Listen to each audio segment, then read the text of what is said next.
नमस्कार। हमारे चैनल में आपका स्वागत है। मैं हूं रामचंद्र मौर्य। साथियों, दिल्ली के सियासी गलियारों में और गोदी मीडिया में एक ऐसी भ्रामक खबर फैलाई जा रही है कि अरविंद केजरीवाल की पत्नी सुनीता केजरीवाल मुख्यमंत्री पद की शपथ लेने जा रही हैं और किसी भी रूप में अरविंद केजरीवाल को छूट नहीं मिलने वाली है, न अदालत से और न ईडी के शिकंजे से। लेकिन बात इसके उलट है। आज जब विपक्षी गठबंधन यानी इंडिया ने घोषणा किया कि 31 मार्च को हम पूरा विपक्ष दिल्ली के रामलीला मैदान में एक बड़ी रैली करेगा और वह रैली सिर्फ केजरीवाल प्रकरण में नहीं होगी, बल्कि देश की ज्वलंत समस्याओं से इस देश की जनता को रूबरू किया जाएगा। उसमें अरविंद केजरीवाल का भी मामला होगा, शिबू सोरेन के बेटे हेमंत सोरेन का भी होगा और जितना ईडी ने छापे डाले हैं, गिरफ्तारियां की हैं, इसका काला चिट्ठा पेश किया जाएगा। आपको हम बता दें कि मोदी राज में 3000 से ज़्यादा बार विपक्ष के ऊपर ईडी का हमला हुआ है और उसमें से सिर्फ 24 मामले मुकदमा चलाने योग्य माने गए। तो इन चीज़ों का खुलासा महंगाई, बेरोजगारी और इंडिया गठबंधन अपने तमाम मुद्दों की याद दिलाएगा, जिन मुद्दों को बिहार के गांधी मैदान में 3 मार्च को और मुंबई के शिवाजी पार्क में 17 मार्च को उठाया था। उन मुद्दों को तरोताज़ा किया जाएगा और अरविंद केजरीवाल का प्रकरण सबसे पहले रखा जाएगा। और जिस तरह से अरविंद केजरीवाल ने मोदी को जेल में होने के बावजूद भी ललकारा है और जिस तरह से इंडिया गठबंधन ने रणनीति बनाई है, उसके तहत मोदी सत्ता हाँफने लगी है। कल भारतीय जनता पार्टी की बैठक हुई, इलेक्शन कमीशन के ऑफिस में कहा जा रहा है और टिकट बंटवारे पर चर्चा होनी थी, लेकिन वह चर्चा नहीं हो सकी क्योंकि इंडिया गठबंधन ने 31 मार्च को जब अपनी रैली दिल्ली के रामलीला मैदान में करने की बात कह दी, उसके बाद से मोदी और शाह की नींद हराम है। प्रधानमंत्री नरेंद्र मोदी और शाह के पसीने छूट रहे हैं कि अगर 31 मार्च की विपक्ष की दिल्ली की रैली पटना की तरह, मुंबई की तरह लाखों लोगों की भीड़ जुटा लेगी, तो ये समझिए कि इंडिया गठबंधन के का पलड़ा भारी हो जाएगा और भारतीय जनता पार्टी और उसका गठबंधन का पलड़ा नीचे हो जाएगा। इसी डर से प्रधानमंत्री नरेंद्र मोदी को नींद नहीं आ रही है और शाह की भी नींद हराम है। सुना जा रहा है कि कुछ ऐसी खबरें आ रही हैं कि 28 तारीख को जब अरविंद केजरीवाल कोर्ट में पेश किए जाएंगे, उनकी रिमांड की अवधि खत्म होगी, तो उन्हें प्रधानमंत्री नरेंद्र मोदी के इशारे पर राउज एवेन्यू में बैठा जज रिहा कर देगा। क्योंकि अगर अभी तक तो दिल्ली वालों ने ही प्रधानमंत्री नरेंद्र मोदी की नींद हराम किया है, अरविंद केजरीवाल की गिरफ्तारी से दिल्ली की 52% जनता केजरीवाल के साथ सहानुभूति रखती है और यह कोई हमारा आंकड़ा नहीं है या फिर किसी निष्पक्ष विश्लेषक का आंकड़ा नहीं है। यह आंकड़ा है गोदी मीडिया का सी वोटर का। और सी वोटर के आंकड़े जब आए कि 52% से ज़्यादा लोग अरविंद केजरीवाल के पक्ष में खड़े हो गए हैं, तो मोदी और शाह की नींद हराम हो गई और उसके बाद से अरविंद केजरीवाल को रिहा करने की उल्टी गिनती शुरू हो गई है। अगर कोई 28 मार्च तक कोई बड़ा सियासी भूकंप नहीं आता है, कोई बड़ी घटना नहीं हो जाती है, तो ज़्यादा उम्मीद है कि 28 मार्च को बाइज्जत रिहा कर दिया जाएगा केजरीवाल को। और जो प्रधानमंत्री नरेंद्र मोदी को डर सता रहा है कि उनकी 7 सीटें दिल्ली की चली जाएंगी और पंजाब में जो 1-2 सीटें आने वाली हैं, गोवा में और गुजरात में जो 2-3 सीटों का लॉस होने वाला है, उससे मुक्ति मिल जाएगी। और अरविंद केजरीवाल जो कि प्रधानमंत्री नरेंद्र मोदी के बाद दूसरा ऐसा एक सियासतदान है जो पूरे देश में ही नहीं बल्कि पूरी दुनिया में विख्यात है अपने लोक कल्याणकारी कामों के लिए। स्वास्थ्य, मुफ्त शिक्षा, मुफ्त बिजली, मुफ्त पानी और तमाम ऐसे मुफ्त गारंटियों के लिए केजरीवाल आज से नहीं 2015 से जाने जाते हैं। और अमेरिका और फ्रांस और जर्मनी के लोग जब यहां टहलने आते हैं तो केजरीवाल मॉडल का स्कूल भी देखने जाते हैं। और जो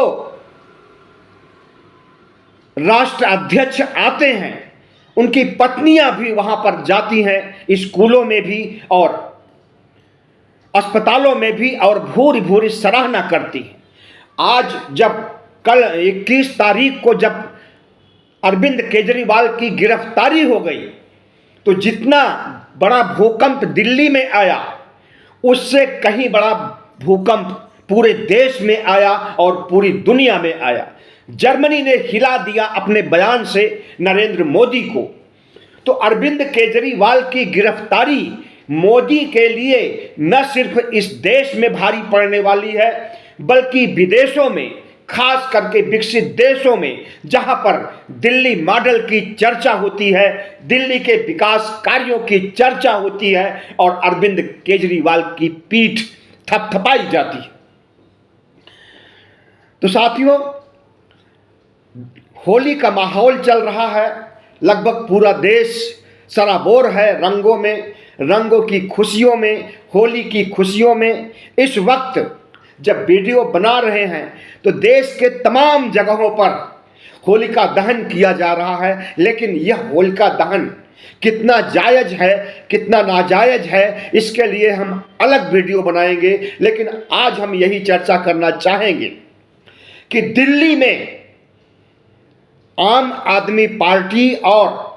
अरविंद केजरीवाल के समर्थक, चाहे वो सड़कों पर हों, चाहे वो घरों में हों, और आम आदमी पार्टी को वोट देने वाले भी ऐसे बहुत से लोग हैं जो 2024 की होली नहीं मना रहे हैं। क्यों नहीं मना रहे हैं? क्योंकि अरविंद केजरीवाल को प्रधानमंत्री नरेंद्र मोदी ने झूठे आरोपों में ईडी की हिरासत में भेज दिया है और जेल भेजने का कुचक्र रच रही है। इसके विरोध में पूरा दिल्ली, जो कि अरविंद केजरीवाल के समर्थक हैं, जो अरविंद केजरीवाल के कट्टर मतदाता हैं, वे कोई भी होली नहीं मना रहे हैं। और प्रधानमंत्री नरेंद्र मोदी को हर गतिविधियों की चर्चा, हर गतिविधियों की आहट पहले ही मिल जाती है। और लगता है कि प्रधानमंत्री नरेंद्र मोदी ने जब निर्णय किया कि अरविंद केजरीवाल को किसी भी मायने में, किसी भी स्तर पर जा करके गिरफ्तार करना है और उन्हें जेल भेजना है, तब उनकी दूरदर्शिता कहाँ चली गई थी? क्या तब उनकी मति मारी गई थी? जैसा कि सत्यपाल मलिक कहते हैं कि इस शख्स की मति मार जाती है तब यह कुछ नहीं देखता है, चाहे वो पुलवामा करा दे, चाहे वो नोटबंदी करा दे, चाहे वो जीएसटी कर दे, चाहे वो कोरोना काल में तालियां थालियां बजवा दे और दिए जलवा दे। तो आज प्रधानमंत्री बैकफुट पर हैं और अरविंद केजरीवाल ईडी के हिरासत में होते हुए भी आत्मविश्वास से लैस हैं। और जिस तरह से इंडिया गठबंधन ने उनका साथ देने की घोषणा की है और जिस तरह से प्रधानमंत्री नरेंद्र मोदी और भारतीय जनता पार्टी के खिलाफ रणनीतियां इंडिया ने बना करके 31 मार्च को रैली में तब्दील करने के लिए एक मुहिम सी छेड़ दी है, तो हो सकता है कि इस रैली को कैंसिल कराने के लिए भी प्रधानमंत्री नरेंद्र मोदी कोई बहाना खोजें और रैली को न होने दें, क्योंकि उन्हें पता है कि यह रैली नहीं बल्कि प्रधानमंत्री नरेंद्र मोदी की हार के लिए वाटरलू सिद्ध होने वाली है रामलीला मैदान दिल्ली की रैली। आपने देखा कि 3 मार्च को पटना रैली में गांधी मैदान में 11 लाख से ज़्यादा लोग आए और उन्होंने जमीनी मुद्दों को उठा करके प्रधानमंत्री नरेंद्र मोदी को जिस तरह से घेरा, उससे न सिर्फ पटना वासी, बिहार वासी प्रधानमंत्री नरेंद्र मोदी के चाल चरित्र चेहरे को भांप गए, बल्कि पूरा देश भांप गया था। और उससे बड़ी रैली और उससे ज़्यादा मजबूत और ऑर्गेनाइज्ड रैली जो मुंबई के शिवाजी पार्क में हुई है, उससे भी प्रधानमंत्री नरेंद्र मोदी को आसमान में दिन में तारे दिखाई देने लगे थे। लेकिन इन दोनों रैलियों से कहीं बड़ी रैली होने जा रही है रामलीला मैदान दिल्ली में 31 मार्च को। उसकी तैयारियां जोर शोर से चल रही है और अब देखना है कि दिल्ली के लोग जितना आएंगे, इससे ज़्यादा जत्था बना करके लोग दूसरे राज्यों से आएंगे, खास करके उन राज्यों से जहां पर इंडिया के छत्रप राज कर रहे हैं, चाहे वो झारखंड हो, चाहे वह बंगाल हो, चाहे वह कर्नाटक हो, चाहे वह हिमाचल हो। इन राज्यों से भारी मात्रा में लोग आने वाले हैं और प्रधानमंत्री नरेंद्र मोदी के गलत नीतियों से, डबल इंजन की गलत नीतियों से अब तो उड़ीसा के नवीन पटनायक का भी मोह भंग हो गया है और केसीआर का मोह भंग इसलिए भी हो गया है कि प्रधानमंत्री नरेंद्र मोदी ने उनकी बेटी के कविता को भी ईडी की हिरासत में भिजवा दिया है और उन्हें भी गिरफ्तार कर लिया है। तो जाहिर है कि प्रधानमंत्री नरेंद्र मोदी को की वॉशिंग मशीन में आकर के भारतीय जनता पार्टी में शामिल होने के लिए जो लोग हामी नहीं भरते हैं या जो लोग बीजेपी का समर्थन नहीं करना चाहते हैं, उनके लिए प्रधानमंत्री नरेंद्र मोदी ने सबसे आसान तरीका खोज रखा है, ईडी सीबीआई का अटैक और उन्हें जेल में भेजने की कोशिश। और यह कोशिश न सिर्फ झारखंड में आजमाई गई, दिल्ली में भी आजमाई गई। हमें लगता है कि केजरीवाल जो इस बात पर अड़े हुए हैं कि हम सरकार चलाएंगे जेल में रह करके, ईडी की हिरासत में रह करके, पिछले 48 घंटों में उन्होंने 2 बार, एक बार मुख्य सचिव को पत्र लिखा और अपनी बातों से अवगत किया और कहा कि दिल्ली की जनता को इन आने वाली गर्मियों में पानी की असुविधा नहीं होनी चाहिए,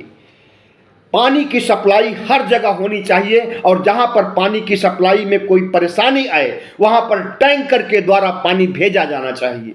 अरविंद केजरीवाल मरा नहीं है, बल्कि अरविंद केजरीवाल लोहे का बना है और वह प्रधानमंत्री को लोहे के चने चबवाता रहेगा। और उन्होंने अपनी पत्नी के नाम भी एक लेटर लिखा और कहा कि सुनीता, इसे पढ़ करके पूरी दिल्ली को, पूरे देश को, पूरी दुनिया को सुनाओ और यह बताओ कि अरविंद केजरीवाल मोदी से किसी मामले में कम नहीं है। अगर मोदी का चेहरा काम करता है तो अरविंद केजरीवाल का भी चेहरा काम करता है। और आज विपक्ष में अगर कोई मोदी का विरोध करने वाला है, आज विपक्ष में मोदी को मुंह तोड़ जवाब देने वाला कोई है, तो वह शख्स है केजरीवाल। और इसी वजह से अरविंद केजरीवाल को झूठे मामलों में, जिसके लिए कि 1 पैसे की भरपाई नहीं की गई है, जिनके ऊपर आरोप लगा है उनसे, या कहीं से भी जो 1 करोड़ 10 करोड़ रुपए 100 करोड़ रुपए का आरोप लगाया जा रहा है कि अरविंद केजरीवाल ने 100 करोड़ रुपए शराब माफिया या शराब बेचने की चाहत रखने वाले व्यापारियों से लेकर के उसे गोवा के चुनाव में खर्च किया है, उसका कहीं भी सबूत नहीं मिला है। हवाला के जरिए भी कहीं सबूत नहीं मिल सका है कि हवाला से पैसा आया और कारपोरेट ने वह पैसा अनधिकृत रूप से भिजवाया है। ऐसे में देखना यह है कि प्रधानमंत्री नरेंद्र, अगर 31 मार्च को 10 लाख के आसपास रामलीला पट जाएगा, रामलीला मैदान पट जाएगा और विपक्ष मजबूती से अपनी आवाज उठाएगा, तो निश्चित रूप से रामलीला मैदान, जो कि दिल्ली में प्रधानमंत्री कार्यालय के नाक के नीचे है, अगर यहां पर इतनी बड़ी सफलता मिलती है तो इसका मतलब है कि पूरब में बिहार, पश्चिम में महाराष्ट्र, मुंबई और अब मध्य या उत्तर भारत में दिल्ली में उसकी तीसरी रैली है। और अगर 10 लाख से पार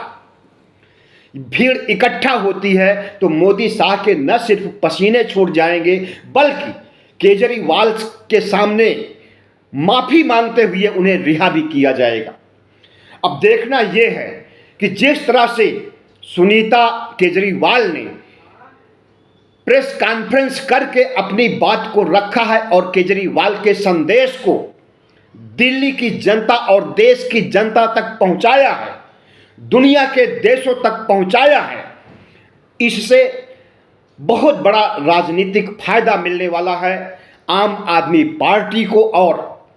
इंडिया गठबंधन को। और इंडिया गठबंधन, मोदी ने क्यों भेजा अरविंद केजरीवाल को जेल, इसका जो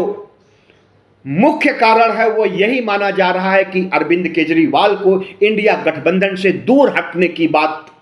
कह रहे थे कि इंडिया गठबंधन से में शामिल नहीं होइए तो हम तुम्हारी गिरफ्तारी भी रोक देंगे और संजय सिंह और दूसरे जो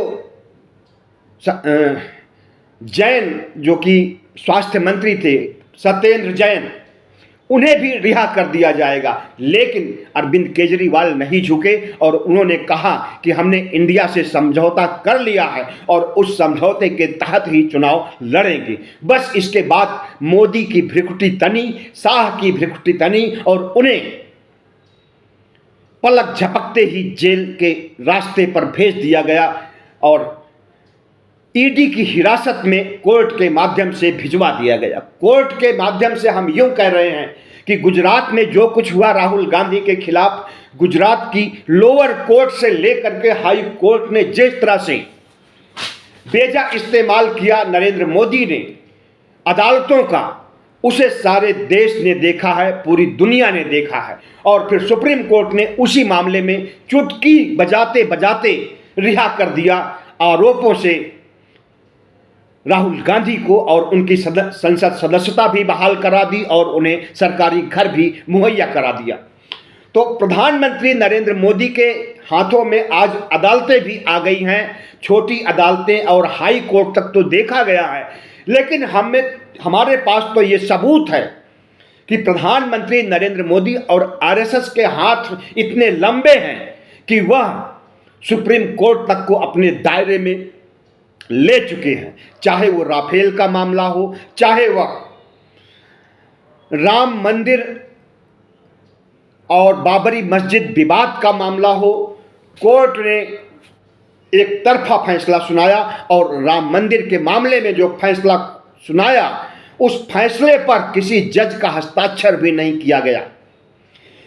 कोई भी जजमेंट होता है तो उस पर हस्ताक्षर किया जाता है, जिस जज ने फैसला सुनाया होता है उसका हस्ताक्षर होता है। लेकिन आज भी यह सबूत रिकॉर्ड में मौजूद है कि राम मंदिर मुद्दे पर अन्याय किया गया था, इसलिए उस पर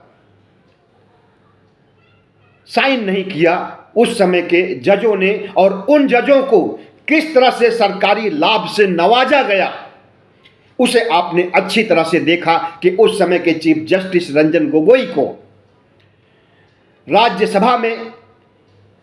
सदस्यता दी गई और दूसरे जजों को, किसी को राज्यपाल बनाया गया तो किसी दूसरे संवैधानिक पदों पर बैठाया गया। तो अदालतों से खेलना, अदालतों को कठपुतली बना करके फैसले कराना राफेल मामले में और सॉफ्टवेयर, जासूसी सॉफ्टवेयर मामले में भी सामने आ चुका है। तो प्रधानमंत्री नरेंद्र मोदी का दुर्भाग्य कहें कि इस देश में एक ऐसा रीढ़ वाला जज जस्टिस चंद्रचूड़ आ गया जो इनके सामने घुटने नहीं टेका, और यही शख्स ऐसा शख्स है जो न्यायिक इतिहास में स्वर्णाक्षरों में इसका काल लिखा जाएगा और इसके फैसले लिखे जाएंगे। बाकी जितने भी इनके पूर्ववर्ती चीफ जस्टिस ऑफ इंडिया हुए हैं, सबके न्याय संदेहों के दायरे में है। अगर चीफ जस्टिस ऑफ इंडिया जो आज के जस्टिस चंद्रचूड़ हैं, इनकी जगह रंजन गोगोई होते तो चुनावी फंड का बड़ा घोटाला भी सामने नहीं आता और दूसरे भी बड़े घोटाले जो इस सरकार ने किए हैं वह भी सामने नहीं आते। राहुल गांधी के साथ न्याय भी नहीं होता और राहुल गांधी जेल में होते इस समय और 7-8 साल तक चुनाव भी नहीं लड़ सकते थे। लेकिन इस देश के का सौभाग्य था कि जस्टिस चंद्रचूड़ जो कि रीढ़ वाला, जो कि आत्मविश्वास से लैस एक जज है,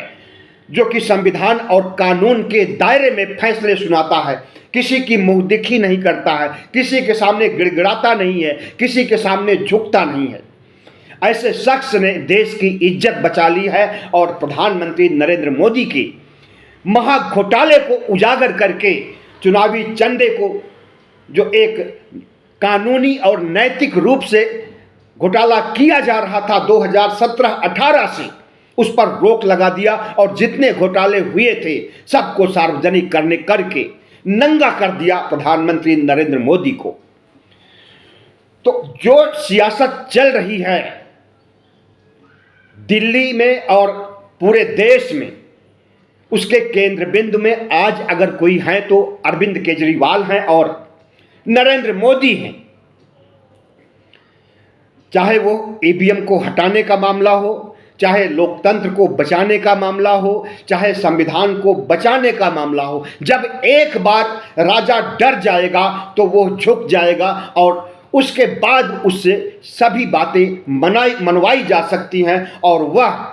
जुर्रत नहीं करेगा इस देश का संविधान खत्म करने के लिए। आपको पता ही है कि इसी प्रधानमंत्री के कार्यालय से आवाज उठी कि संविधान को अपडेट करना है, संविधान को बदलना है, संविधान की प्रासंगिकता खत्म हो चुकी है। और इसी प्रधानमंत्री के भगवा गैंग से यह आवाज उठी कि संविधान को बदल करके मनुस्मृति को लागू करना है। और तमाम साधु संतों और कट्टरपंथी हिंदुओं ने एक के बाद दूसरी, दूसरी के बाद तीसरी कस्में खाना शुरू किया कि हम इस देश को हिंदू राष्ट्र बनाएंगे, मरेंगे, मारेंगे, बलिदान लेंगे, बलिदान देंगे। और इनके खिलाफ कोई कार्रवाई नहीं हुई। इसी हरिद्वार धर्म संसद में भगवा कपड़े में लपेट करके मनुस्मृति को लाया गया और कहा गया कि जब हिंदू राष्ट्र बनेगा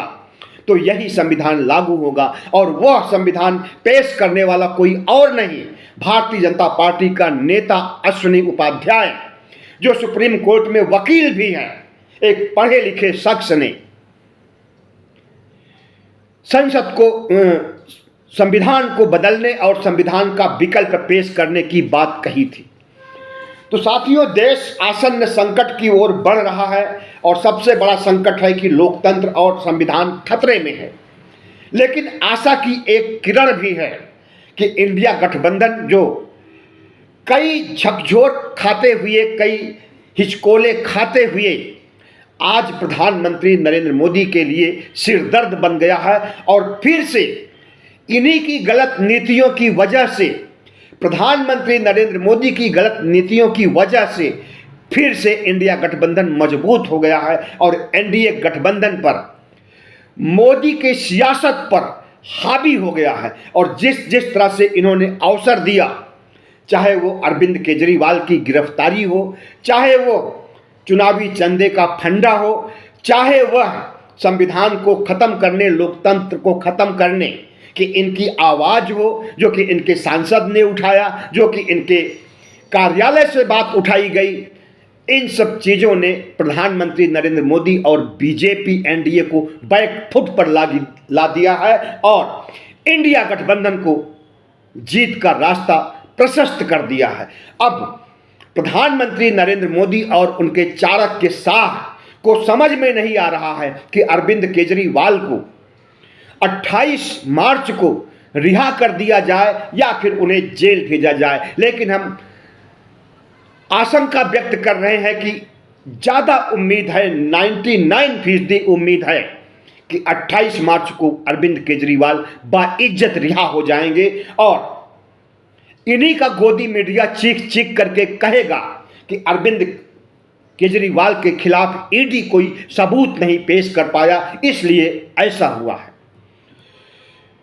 बहुत बहुत धन्यवाद। हमारे चैनल को सब्सक्राइब कीजिएगा, लाइक कीजिएगा और शेयर कीजिएगा।